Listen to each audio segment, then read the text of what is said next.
Hello students, today we are going to learn class 4th EVS chapter number 11 in the orchard. Ratan is studying in class 4th. She went to village with her grandfather during holidays. One morning grandfather took her to an orchard. Here one girl is there and her name is Ratan. रतन नाम की एक लड़की है, वो उसके holidays में अपने grandfather के साथ उनके गांव गई। एक दिन उसके ग्रैंडफादर उसे ऑर्चर्ड में लेके गए। ऑर्चर्ड मीन्स बगीचा या उपवन। When grandfather was giving grass to cow, buffalo and ox, at that time Ratan ran and went inside the orchard. जब उसके ग्रैंडफादर काऊ, बफेलो और ऑक्स को ग्रास यानी कि घास दे रहे थे, उसी वक्त रतन दौड़कर ऑर्चर्ड के अंदर चली गई। She saw different flowers, saplings of vegetables and climbers in the orchard. She also saw plants of grains and pulses and also tall trees. रतन ने वहाँ पर अलग अलग फ्लावर्स देखे, फिर वेजिटेबल्स के सैपलिंग्स देखे, फिर क्लाइंबर्स भी देखी और उसने वहाँ पर कुछ ग्रेन्स के और पल्सेस के प्लांट्स भी देखे और साथ ही उसने बड़े बड़े ट्रीज़ भी देखे। How beautiful were the roses in the pot, do you know? क्या आपको पता है वहाँ पर कुछ पॉट्स के अंदर रोजेस भी थे, वो कितने सुंदर थे। They are red, yellow, pink and white. वो जो रोजेस थे वो रेड, येलो, पिंक और वाइट कलर के थे। However in one of the pots there was a very little banyan tree like span. और वहाँ पर एक पॉट के अंदर छोटा सा बनियान ट्री था, वो एक हैंड स्पैन जितना ही था। She was very much surprised by seeing all this. ये सब देखकर रतन बहुत ही सरप्राइज्ड हुई थी। Now close your eyes and imagine that you are at the same place like this. How do you feel? Which kind of song would you like to sing there? अब आपको अपनी आंखें बंद करनी है और इमेजिन करना है कि आप भी इसी तरह किसी ब्यूटीफुल ऑर्चर्ड के अंदर खड़े हैं, तो आपको कैसा फील होगा? आप ऐसी प्लेस पर अगर जाते हैं तो आप कौन सा सॉन्ग गाना पसंद करेंगे?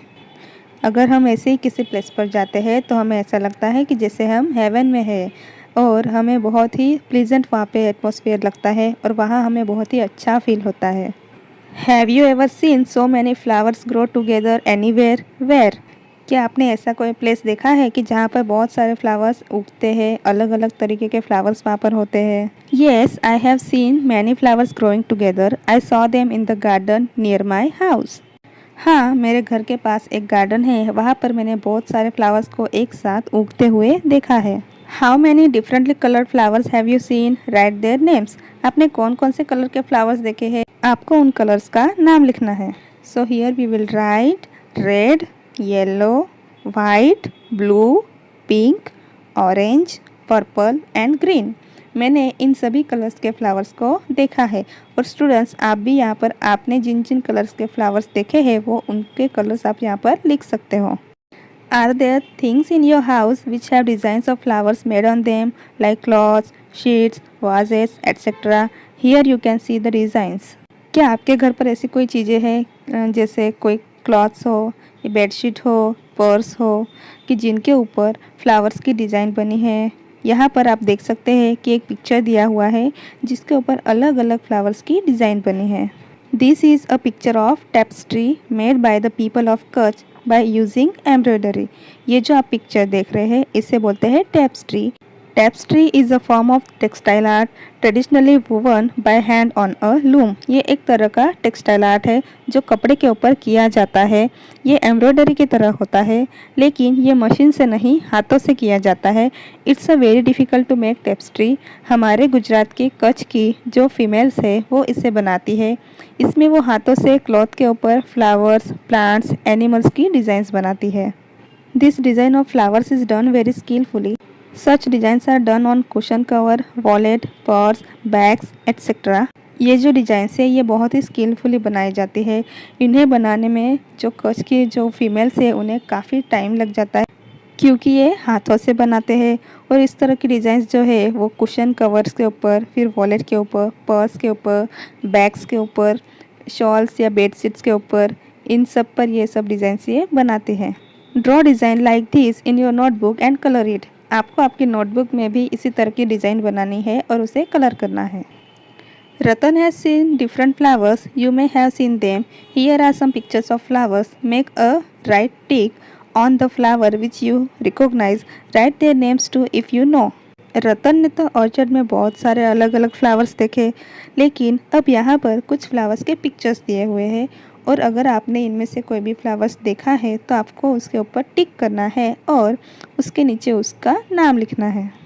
So students, the first one is hibiscus. ये जो फ्लावर है ये हिबिस्कस है। सेकंड वन इज़ रोज़, ये तो आप सबने ही देखा होगा, गुलाब का फूल जिसे हम बोलते हैं। Third one is sunflower. फिर नेक्स्ट है मैरीगोल्ड, जिसे हम बोलते हैं गेंदे का फूल। उसके बाद वाला है चंपा। फिर नेक्स्ट है चमेली। फिर उसके बाद वाला है पेरीविंकल। फिर उसके बाद है रात रानी और जो लास्ट वन है वो है dahlia. Wow, you also recognise so many flowers. Students, आपने भी बहुत सारे फ्लावर्स को पहचान लिया। Now expect the pictures given above. Give other two names of flowers in the table given on page number 81। Next page number 81 पर एक table दिया हुआ है, वहाँ पर आपको फ्लावर्स के नेम्स लिखने हैं। So students, let's complete the table.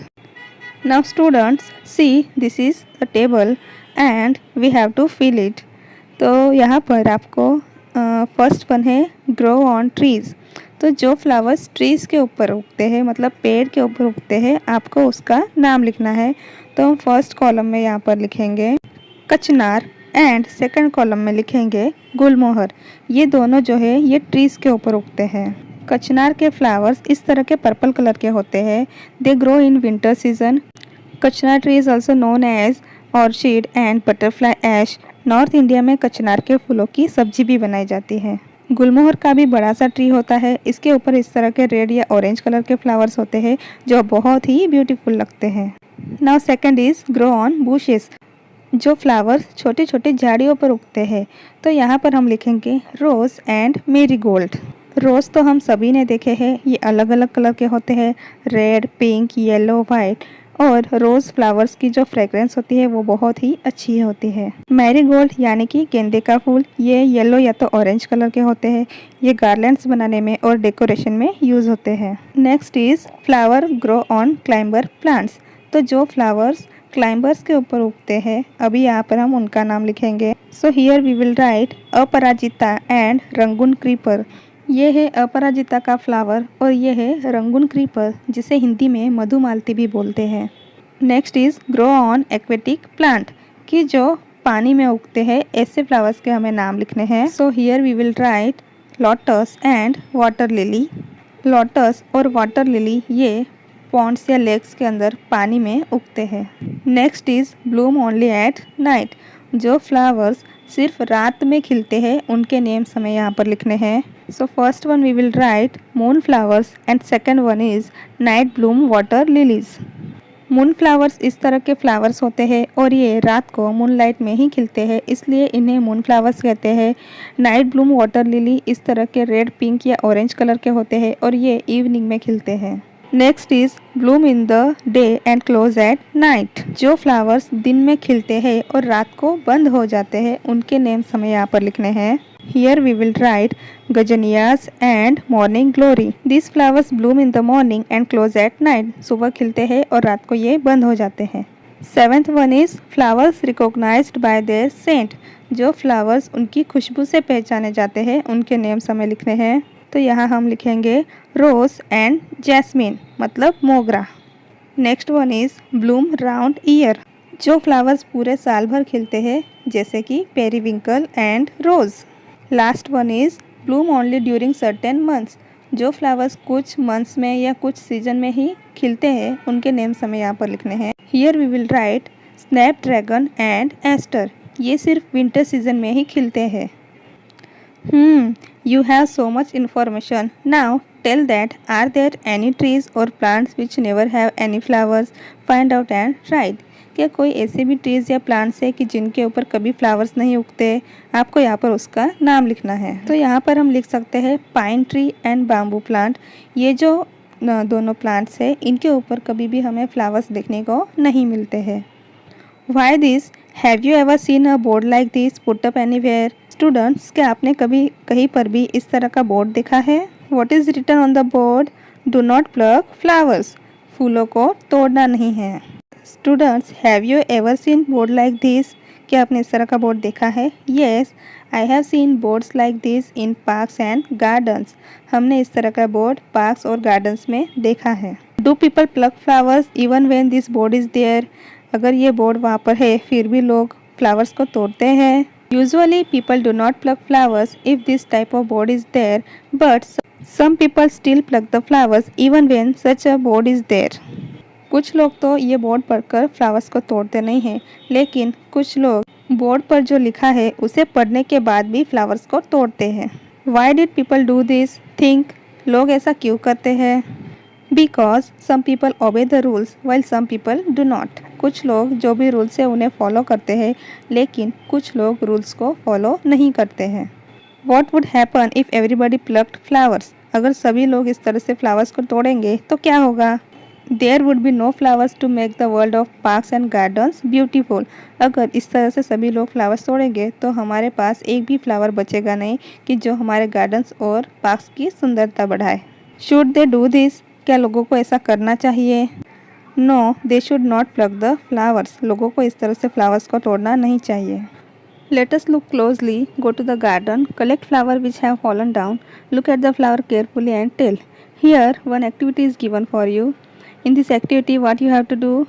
You have to go to the garden. आपको एक गार्डन में जाना है और वहाँ पर जो फ्लावर्स गिरे हुए होते हैं वहाँ से फ्लावर आपको लेकर आना है और उसका ऑब्जर्वेशन करके जो टेबल है वो आपको कंप्लीट करना है. I went to the garden and I brought one flower. Now I will complete this table. What is the color of the flower? अब मैंने जो फ्लावर लाया है उसका कलर है red. What kind of fragrance does it have? उसकी fragrance कैसी है? उसकी जो फ्रेगरेंस है बहुत ही प्लीजेंट है. It has a very pleasant fragrance. What does it look like? A bell, a bowl, a brush or anything else? जो flower है वो किस तरह का दिखता है? क्या वो एक बेल की तरह दिखता है? क्या वो बाउल की तरह दिखता है या ब्रश की तरह? मैंने जो फ्लावर लाया है वो एक बाउल की तरह दिखता है. Do these flowers grow in bunches? क्या यह फ्लावर बंच में उगता है? No, they do not grow in bunches. How many petals does it have? It has 20 to 50 petals. Are all the petals joined together or separate? क्या सारे petals एक दूसरे से joined है या फिर separate है? Students, petals means flower की पंखुड़ियाँ.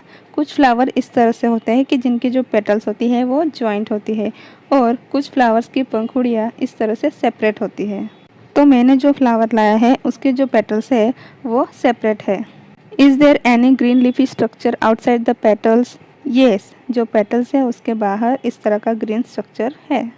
Can you see some thin structure in the middle of the flower inside the petals? Right its colour. क्या इस फ्लावर के अंदर पेटल्स के बीच में कुछ थिन स्ट्रक्चर है? अगर है तो उसका कलर हमें लिखना है. येस, ये जो फ्लावर है इसके बीच में इस तरह का स्ट्रक्चर है और उसका कलर येलो है. When you touch these, do you find a powdery thing on your hands? जब आप इस स्ट्रक्चर को टच करते हो तब आपके हाथ में कुछ पाउडर की तरह लगता है. Yes, we can feel some yellow colored powdery thing.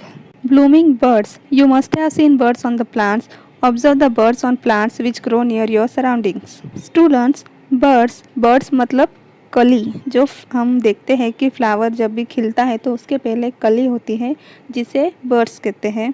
आपको आपके आसपास जो भी प्लांट्स होंगे उसके ऊपर अगर कुछ बर्ड्स है तो उन्हें देखना है और ऑब्जर्वेशन करना है. What differences do you find between a flower and a bird? Flower और बर्ड के बीच में क्या डिफरेंस होता है? A flower is bigger than a bird. Flower जो होता है वो बर्ड से बड़ा होता है. The shape of the bird is pointed and smaller in size. जो बर्ड होता है उसका शेप इस तरह से ऊपर पॉइंटेड होता है और फ्लावर से बहुत ही छोटा होता है. While a flower is larger and open. और जो फ्लावर होता है वो बड़ा होता है और इस तरह से खुला हुआ होता है. Can you tell how many days will a bird take to bloom into a flower? Let us try and find out. क्या आप बता सकते हैं कि एक बर्ड को खिलने में और फ्लावर बनने में कितने दिन लगते हैं? Choose a bird that is growing on a plant and look at it every day. Write the name of the plant.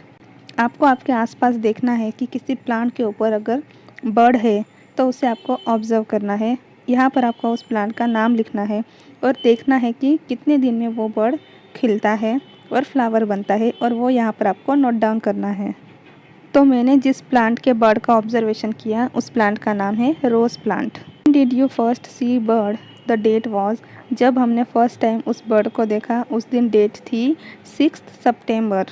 When the bird has bloomed into a flower, the date is, जब वो bird खिलकर flower बन गया उस दिन date थी 11 सितंबर। How many days did the bird take to become a flower? उस bird को फ्लावर बनने में कितने दिन लग गए? तो 6 days. Ask your friends the name of the flowers that they have seen. How many days did it take their birds to bloom into flower? आपको आपके फ्रेंड से भी पूछना है कि उन्होंने कौन से प्लांट्स के बर्ड्स को ऑब्जर्व किया और उस बर्ड्स को फ्लावर बनने में कितने दिन लगे। Also observe how many days the same flower took to dry. Students, आपने देखा होगा कि फ्लावर्स खिलने के कुछ दिन बाद वो मुरझा जाते हैं, सूख जाते हैं। तो आपको वो भी ऑब्जर्वेशन करना है कि जो फ्लावर है वो सूखने में उसको कितने दिन लगते हैं। Draw the picture of a bird and it's flower in your notebook. आपको आपकी नोटबुक में इस तरह से फ्लावर और बर्ड उसका पिक्चर ड्रॉ करना है। Uses of flowers. Students, flowers के बहुत सारे अलग अलग यूज़ है। अब हम यहाँ पे उनके यूजेस के बारे में लिखेंगे। First one is as a food, खाने में हम यूज़ करते हैं। तो यहाँ पर एक एग्जांपल दिया हुआ है गुलकंद। गुलकंद जो है वो रोज़ से बनता है और वो हम खाते हैं। सेकंड हम यहाँ पर लिखेंगे फ्लावर ऑफ कचनार, जिसकी हम सब्जी बनाते हैं, या तो बनाना फ्लावर भी है जिसकी हम सब्जी बनाते हैं। Second one is as a medicine, medicine की तरह हम यूज़ करते हैं। तो यहाँ पर एक एग्जांपल दिया है रोज़ वाटर। रोज़ वाटर जो है वो गुलाब से बनता है। और यहाँ पर हम सेकंड थिंग लिख सकते हैं हिबिस्कस फ्लावर, जो हेयर ऑयल वगैरह बनाने में हेल्पफुल होता है। Next is to make colour. Colour बनाने के लिए कौन से फ्लावर्स यूज़ होते हैं? यहाँ पर एक ऑलरेडी दिया हुआ है पलाश, जिसे हम केसुडो बोलते हैं। और सेकंड हम यहाँ पर लिख सकते हैं रोज़। इन सॉन्ग्स में भी कुछ फ्लावर्स के नेम्स यूज होते हैं। जैसे यहाँ पर लिखा हुआ है flowers flowers everywhere in the garden in my hair. इस तरह अगर आपको भी कोई फ्लावर्स का सॉन्ग आता है तो वो आप यहाँ पर लिख सकते हो। Next is for decoration. Decoration के लिए कौन से फ्लावर्स यूज होते हैं? तो यहाँ पर लिखा है रोज, और उसके साथ हम यहाँ पर और एक लिख सकते हैं मैरीगोल्ड। नेक्स्ट है पूजा में हम कौन से फ्लावर्स यूज करते हैं? तो यहाँ पर हम रोज, मैरीगोल्ड, जैस्मिन कोई भी लिख सकते हैं। Next is for perfumes. Perfumes बनाने के लिए कौन से फ्लावर्स यूज़ होते हैं? तो जनरली रोज़ और जैस्मिन ये फ्लावर्स परफ्यूम्स बनाने के लिए यूज़ होते हैं। तो स्टूडेंट्स, अभी आपको पता चल गया कि फ्लावर्स के कितने सारे यूजेस हैं। Let us know some more. Have you ever seen anyone selling flower anywhere? If there are any florist nearby, ask them this questions and write. क्या आपने कभी किसी को फूल बेचते हुए देखा है? क्या आपके आसपास कोई फ्लोरिस्ट यानी कि फूल बेचने वाले हैं? अगर है तो उनसे आपको कुछ क्वेश्चंस पूछने हैं। What are the flowers that they sell? They sell rose, jasmine and marigold. From where do they bring this flowers? वो फ्लावर्स कहाँ से लाते हैं? They bring this flowers from gardens and orchards. Why do people buy flowers? लोग flowers क्यों खरीदते हैं? People buy flowers for decoration, worship and to gift them. लोग पूजा के लिए इस तरह फ्लावर्स की गार्लैंड्स खरीदते हैं। फिर कुछ लोग किसी को गिफ्ट देने के लिए इस तरह के बुके खरीदते हैं। In what forms do florist sell their flowers? Look at this pictures, mark right tick against those forms of flowers that you have seen. जो फ्लोरिस्ट होते हैं वो फ्लावर्स को किस तरह बेचते हैं, मतलब वो फ्लावर्स से क्या क्या बनाकर बेचते हैं। तो यहाँ पर कुछ पिक्चर्स दिए हुए हैं, इनमें से जो जो चीज़ें आपने देखी है वहाँ पर आपको राइट टिक करना है। फर्स्ट वन जो है वो है फ्लावर स्टैंड्स। ये भी जो फ्लोरिस्ट है वो बेचता है, और ये जनरली लोग अपने घरों को डेकोरेट करने के लिए यूज़ करते हैं। सेकंड जो है वो फ्लावर पॉट्स है, जो फ्लोरिस्ट सेल नहीं करते हैं, इसलिए हम यहाँ पर टिक नहीं करेंगे। फिर ये जो है ये है लूज फ्लावर पेटल्स, जो फ्लोरिस्ट बेचते हैं, तो यहाँ पर हम टिक करेंगे। नेक्स्ट है फ्लावर गार्लैंड्स, मतलब फूलों की मालाएं, वो भी फ्लोरिस्ट बेचते हैं, तो यहाँ पर हम टिक करेंगे। नेक्स्ट जो है वो फ्लावर से बनाई हुई रंगोली है, तो यहाँ पर हम टिक नहीं करेंगे। लास्ट वन जो है वो बुके है, तो ये फ्लोरिस्ट बनाकर इसे बेचते हैं, तो यहाँ पर हम टिक करेंगे। Students, here our half of the lesson is finished. Remaining half lesson I have explained in part 2. The link of part 2 is given in description box. You can watch it from there. Thank you.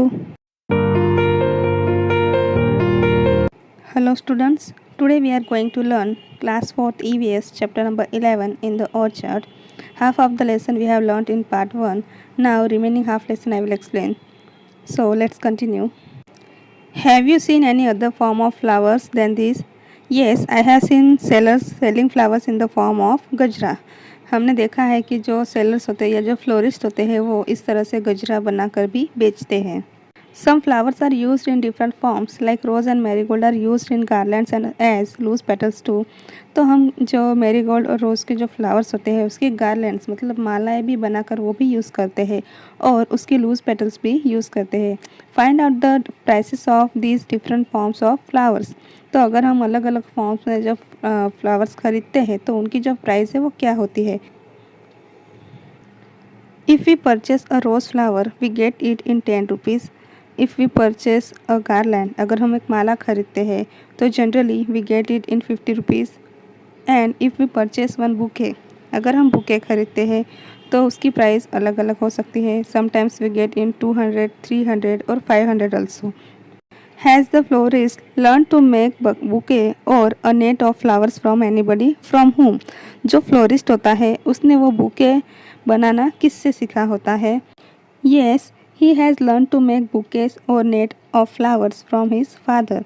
उस florist ने जो भी net या bouquet बनाना है वो अपने father से सीखा है। Would they like the other members of their family to do this work why. कि अगर उनकी फैमिली का भी कोई और मेंबर भी ये काम करता है तो क्या वो उन्हें पसंद आएगा। Yes, they would like the other members of their family to do this work for extra earning. उनके फैमिली मेम्बर्स भी अगर ये काम करते हैं तो एक्स्ट्रा अर्निंग के लिए उन्हें ये काम करना पसंद आएगा। Let us do activity. Do this activity in groups of 4 or 5 friends. Collect flowers that have fallen from trees or plants and bring them to the class. Spread these flowers between the sheets of an old newspaper in such a way that they do not touch each other. Now put a heavy object on the newspaper. Students, here one activity is given for you. आपको क्या करना है कि जो भी flowers है जो plant से टूटकर नीचे गिर जाते हैं वो सारे फ्लावर्स को कलेक्ट करना है और फिर उन फ्लावर्स को एक न्यूज़पेपर की शीट पर स्प्रेड करना है और आपको इस तरह से स्प्रेड करना है कि वो एक दूसरे को टच ना करें। फिर आपको उसके ऊपर एक हैवी ऑब्जेक्ट कोई भी भारी सामान या भारी चीज़ आपको उनके ऊपर रख देना है। Leave it pressed till the flowers get dried. आपको उसको तब तक रखना है कि जब तक वो फ्लावर्स अच्छी तरह से सूख नहीं जाते। After this take out all the flowers very carefully and prepare a scrap book. उसके बाद जब ये फ्लावर्स सूख जाएंगे तो आपको उन फ्लावर्स को निकाल लेना है पेपर के अंदर से और आप उसको फिर एक स्क्रैप बुक बनाने में भी यूज़ कर सकते हैं। You can also use this dried flowers to make pretty cards. और आप इन फ्लावर्स को यूज़ करके अच्छे सुंदर सुंदर प्रीटी कार्ड्स भी बना सकते हैं। Ratan was walking ahead in the orchard. She saw some persons were cleaning grass in one corner of the field. She went there and started pulling the grass. Students, अब रतन जो ऑर्चर्ड है उसके अंदर और आगे चल के जा रही थी तो वहाँ पर उसने देखा कि कुछ लोग जो घास होती है उसे तोड़कर उस फील्ड को साफ़ कर रहे थे। हम जब भी देखते हैं कि कोई फील्ड या जो गार्डन है वहाँ पर जो भी गार्डनर होता है या फार्मर होता है वो वहाँ पे जो भी वीड्स होते हैं मतलब जो भी घास होती है उसे तोड़कर फेंक देते हैं। तो वहाँ पर भी कुछ लोग इस तरह का काम कर रहे थे। तो रतन भी वहाँ गई और वो भी वहाँ के जो भी ग्रास था उसे खींचकर निकालने लगी। Do you know what happened? Her soft hands became red because of pulling off grass. While pulling grass, many roots also came out. जब रतन वो घास को इस तरह से खींचकर निकाल रही थी तो उसके जो सॉफ्ट हैंड्स है वो रेड हो गए। तो ऐसा क्यों हुआ? क्योंकि जो ग्रास होती है उसके रूट्स ज़मीन के अंदर होते हैं और वो सॉइल को एकदम टाइटली पकड़ के रखते हैं।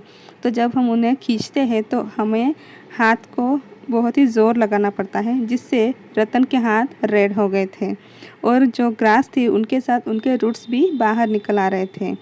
Can you tell that every plants has roots? क्या आपको पता है कि सभी प्लांट्स को रूट होता है या नहीं? क्या सभी प्लांट्स के रूट होते हैं? Look at some trees and plants near you. अगर आपके आसपास जो भी प्लांट्स है तो आपको उनका ऑब्जर्वेशन करना है और देखना है क्या सभी प्लांट्स के रूट्स होते हैं।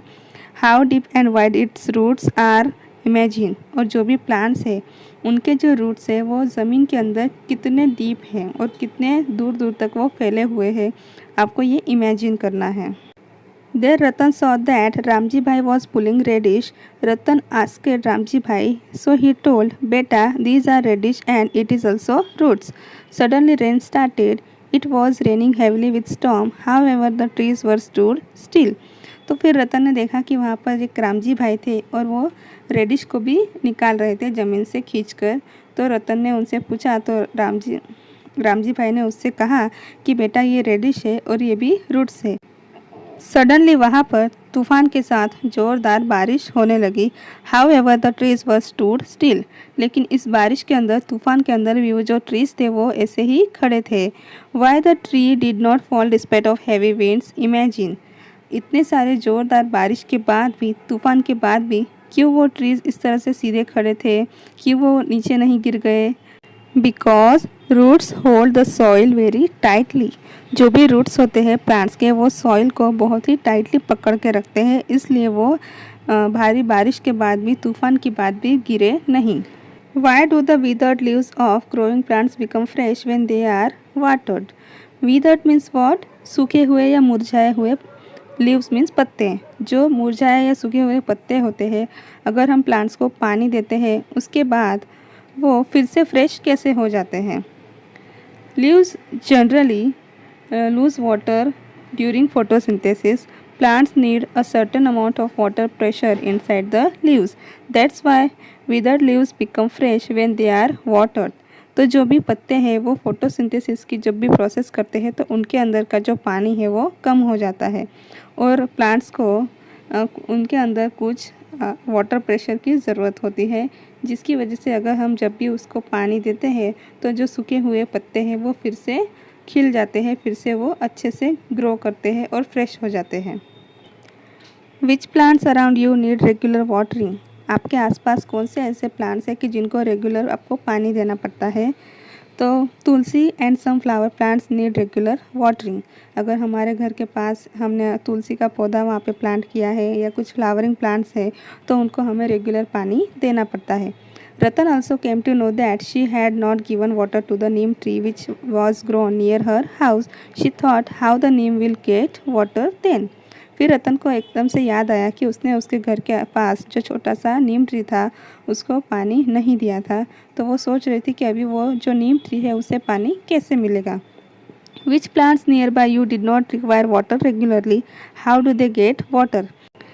आपके आसपास कौन से ऐसे प्लांट्स हैं कि जिनको हमें रेगुलरली पानी नहीं देना पड़ता है? Neem tree, peepal tree, etc. plants do not require water regularly because the roots of these plants are very deep and wide. They absorb water from the soil.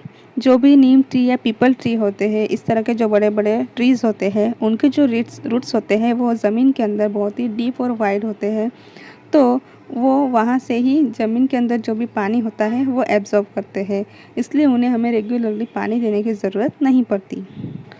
Look at the pictures of vegetables given below and find out which ones are roots from them. यहाँ पर कुछ vegetables के pictures दिए हैं, तो इनमें से आपको फाइंड आउट करना है कि रूट्स कौन से हैं। तो यहाँ पर carrot, radish and beetroot, ये तीनों रूट्स है। रतन would have many questions about plants now. She saw the plants growing out from the wall of school. She was surprised. She thought how deep the roots of these plants would go. How will the roots get water? तो अभी रतन को plants के बारे में बहुत सारे questions थे।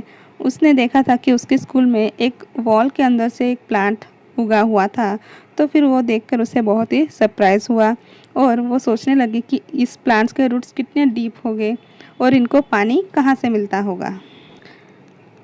How big will these plants be? फिर वो सोचने लगे कि जो स्कूल के वॉल के अंदर से जो भी प्लांट उगा है वो कितना बड़ा होगा।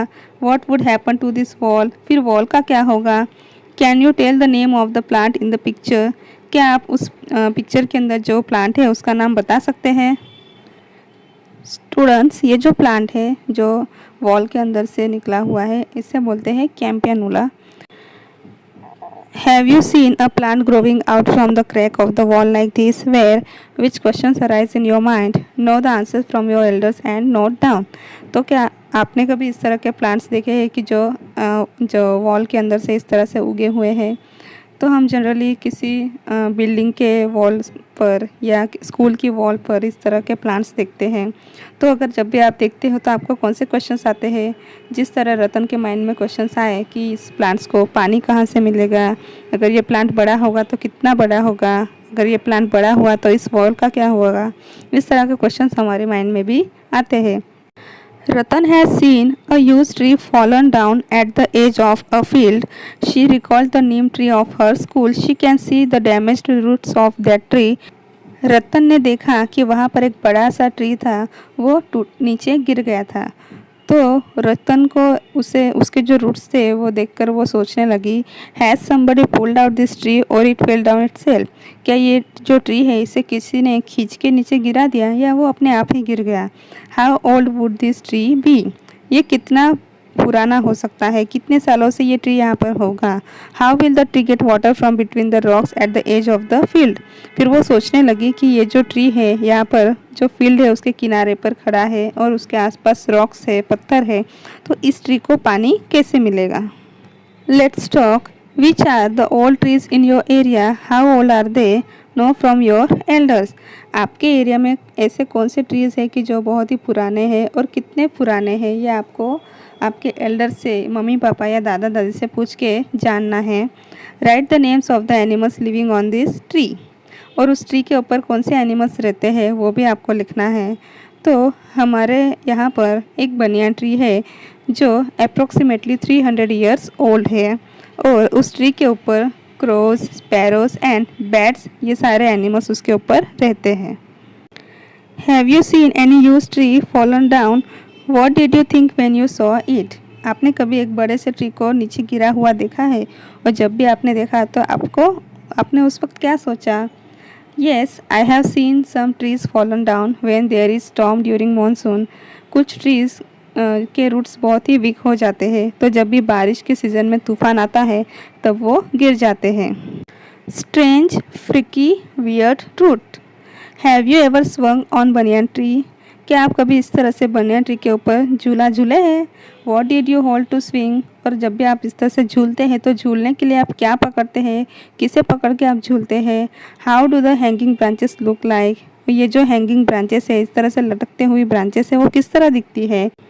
It is the root of banyan tree, it is called prop aerial roots. और ये जो होते हैं ये बनियान ट्री के रूट्स होते हैं, इसे प्रॉप रूट्स या तो एरियल रूट्स बोलते हैं। It grows from the branches and touches the ground. और ये जनरली हम देखते हैं कि जो भी प्लांट्स होते हैं उनके ट्रीज सॉइल के अंदर, ज़मीन के अंदर से उगते हैं, और लेकिन इस बनियान ट्री के जो रूट्स है वो ब्रांचेस के ऊपर से उगते हैं और नीचे ज़मीन को टच करते हैं। Kabir Word, situated in the Bharuch, is very big. Its prop aerial roots are giving strength to the banyan tree like pillars now. Bharuch के पास एक कबीर वर्ड नाम का प्लेस है, वहाँ पर बहुत ही बड़ा वर्ड है, मतलब बनियान ट्री है, और जिसके रूट्स है वो बहुत ही स्ट्रॉन्ग है, और ये ऐसा माना जाता है कि ये काफ़ी सालों से है, बहुत ही पुराना है। Remember one thing, that banyan tree has the roots inside the soil like other trees. आपको ऐसा लगता होगा कि अगर बनियान ट्री के ब्रांचेस के ऊपर से रूट्स निकलते हैं तो उसके ज़मीन के अंदर रूट्स नहीं होते होंगे, लेकिन ऐसा बिल्कुल भी नहीं है। आपको ये याद रखना है कि जो बनियान ट्री है उसको सॉइल के अंदर भी रूट्स होते हैं। Have you seen prop aerial roots growing from other trees like banyan tree? और आपने इस तरह के रूट्स और भी किसी ट्रीज़ के ऊपर देखे हैं?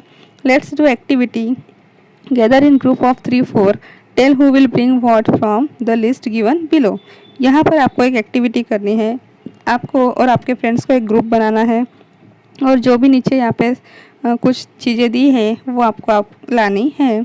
तो सबसे फर्स्ट है ग्रीन ग्राम, मतलब जिसे हम मूंग बोलते हैं, फिर व्हीट यानी कि गेहूँ, बाजरा, मस्टर्ड जिसे हम राई बोलते हैं, ग्राम और किडनी बीन्स मतलब राजमा या तो चने, एंड कॉटन, ये सारी चीज़ें आपको कलेक्ट करनी है। Every group will work with only one kind of seed, soak some seeds the whole night in a bowl filled with water. अब आपको एक एक ग्रुप के पास एक ही तरीके के सीड होने चाहिए, और आपको इन सीड्स को एक बाउल के अंदर पानी डाल के रात में भिगो देना है। Then take cotton and wet it, put the cotton on the mouth of glass. फिर आपको कॉटन लेना है, उसे पानी से गीला करना है और उसे एक ग्लास के ऊपर रख देना है। Tie it with rubber band और थ्रेड टाइटली, और फिर उसे एक रबर बैंड से या तो धागे से अच्छे से टाइटली बांध देना है। Take out soaked seeds from water and put it on the cotton. Take care that cotton will not dry. फिर आपने जो भी सीड्स को पानी में भिगो के रखा है उन्हें निकालना है और उस कॉटन के ऊपर रख देना है। और आपको ये ध्यान रखना है कि जो कॉटन है वो सूखना नहीं चाहिए, मतलब आपको उसके ऊपर थोड़ा थोड़ा पानी डालना है। Observe the changes in the next 10 to 12 days. फिर उसके बाद आपको नेक्स्ट 10 से 12 डेज तक ऑब्जर्वेशन करना है कि वहाँ पर क्या हो रहा है। Have you scene sprouts coming out from the seeds? क्या आपने देखा कि उन सीड्स के अंदर से इस तरह के स्प्राउट्स निकल रहे हैं? How are the germinated seeds are look on the 4th and 8th day. जो भी सीड्स है जिसके अंदर से जर्मिनेशन हुआ है वो 4th डे को और 8th डे को किस तरह से दिखते हैं? Draw their pictures. उनके आपको पिक्चर्स ड्रॉ करने हैं। यहाँ पर आपको 4th डे का और 8th डे का पिक्चर ड्रॉ करना है। Right in your notebook, have you observe the changes in the soaked seeds, compare them with dried seeds and right. तो आपने जो सीड्स थे उनको भिगो के रखा था, उसके बाद आपने उसे कॉटन के ऊपर रखा, तो आपको उनमें और जो ड्राई सीड्स है उनके अंदर क्या डिफरेंस नज़र आया वो आपको ऑब्जर्व करना है। What would happen if the cotton got dried. अगर कॉटन जो है वो अगर सूख गया तो क्या होगा? Seeds will not get water, they will also get dried. जो सीड्स है उन्हें भी पानी नहीं मिलेगा और वो भी सूख जाएंगे, उसका जर्मिनेशन नहीं होगा। In which direction the root and the stem grow. जो भी सीड्स है उनके जर्मिनेशन होने के बाद जो रूट्स है वो और जो स्टेम है वो किस डायरेक्शन में उग रहे हैं? तो जो रूट्स है, रूट्स विल ग्रो डाउनवर्ड, नीचे की साइड वो उगेंगे, और जो स्टेम्स है इट विल ग्रो अपवर्ड्स, वो ऊपर की साइड निकलेगा। How much will be the growth of the plant in the piece of cotton. जो कॉटन के पीस पे हमने रखे थे सीड्स, वहाँ पर जो प्लांट है वो उसकी ग्रोथ कितनी होगी? तो अप्रोक्स उसकी ग्रोथ 1 सेंटीमीटर से लेकर 2 सेंटीमीटर जितनी ही होगी। Has the saplings come out from every seed. के सारे सीड्स के अंदर से इस तरह से सैपलिंग्स बाहर निकले हैं? तो नहीं, सारे सीड्स से जो भी सैपलिंग्स है वो बाहर नहीं निकलेंगे, सारे सीड्स जर्मिनेट नहीं होंगे। What is the colour of the root. जो रूट्स है उनका कलर कौन सा है? तो वाइट कलर है। Have you seen any root hairs on the root. आपने उन रूट्स के ऊपर कोई भी रूट हेयर देखे हैं? Yes. Try to pull a small plant from cotton, are you able to pull it, why. तो आपको वो छोटे छोटे जो सैपलिंग्स है या जो छोटा प्लांट है उनको खींचने की कोशिश करनी है। तो क्या आप उसको खींच पा रहे हैं? No, because roots have hold the cotton tightly. जो रूट्स है उन्होंने कॉटन को एकदम ही टाइटली पकड़ लिया है, इसलिए हम उन्हें खींच नहीं पा रहे हैं। Do you see how firmly the roots hold the cotton. आपने देखा कि जो भी रूट्स है उन्होंने कॉटन को किस तरह से पकड़ के रखा है। तो इसी तरह से ये रूट्स सॉइल को या ज़मीन को भी पकड़ के रखते हैं, मिट्टी को भी वो इसी तरह पकड़ के रखते हैं। Look at the plant which your friends has grown. जो प्लांट्स या जो सीड्स आपके फ्रेंड्स ने प्लांट किए थे उनको भी आपको देखना है और ऑब्जर्वेशन करना है। What is grown. Arifa and Rupali did the above activity when asked they saw the grown grass. What did they grow. They have different idea for the grown things. Arifa और रूपाली ने भी इस तरह से एक्टिविटी की और उन्होंने अलग अलग चीज़ों के बारे में उनका क्या आइडिया है, उन्होंने कौन कौन सी चीज़ें ग्रो करती है उसके बारे में एक लिस्ट बनाई है। Arifa made this list leaves, neem, seed, bird, puppy, nail, fish. Arifa ने एक लिस्ट बनाई है कि कौन कौन सी चीज़ें ग्रो करती है। तो उसने लिखा है leaves, neem seed, bird, puppy, nails and fish. ये सारी चीज़ें ग्रो करती है। फिर moon, tree, eye, hair, watermelon, mosquito, crow etcetera are there in Rupali's list. और रूपाली ने जो लिस्ट बनाई है उसने उसमें लिखा है कि moon, tree, I means Rupali खुद, उसके बाद hair, watermelon, mosquito, crow etcetera ये सारी चीज़ें भी ग्रो करती है। What do you think which things will grow from the list of Arifa and Rupali. आपको क्या लगता है कि आरिफा और रूपाली की जो लिस्ट है उसमें से कौन कौन सी चीज़ें ग्रो करेंगी। Why don't you create your own list of the things which can grow. You can add the things from Arifa and Rupali's list in your list. तो आप भी आपकी एक खुद की लिस्ट बनाइए कि कौन कौन सी चीज़ें ग्रो करती है। इसमें आप आरिफा और रूपाली की जो भी लिस्ट है उसमें से भी कुछ चीज़ें ऐड कर सकते हैं। तो students here you can write nails, hairs, हमारे जो नेल्स है वो भी बढ़ते हैं, हेयर भी बड़े होते हैं। फिर बेबी, जो छोटे बेबीज़ होते हैं वो भी बड़े होते हैं। ट्रीज़ या तो प्लांट्स भी यहाँ पर लिख सकते हो। Think of yourself, how many changes come with time in you also. Have you grown in any way? For example, does your height increase? How tall are you in the last 1 year? अभी आपको आपके बारे में सोचना है कि आपके अंदर कौन कौन से चेंजेस हुए हैं, क्या आप बड़े हुए हैं, लास्ट ईयर आपकी हाइट कितनी थी और इस साल आपकी हाइट कितनी है। Imagine that you had never cut your nails. Draw picture of your fingers in your notebook showing what it looks like. अगर आपने आपके नेल्स को कभी कट ही नहीं किया तो आपके नेल्स या आपके हैंड्स कैसे दिखेंगे, उसका आपको एक पिक्चर आपकी नोटबुक में ड्रॉ करना है। Students, here our chapter is finished. This is part 2 of this chapter. Link of part 1 is given in description box. You can watch it from there. Thank you.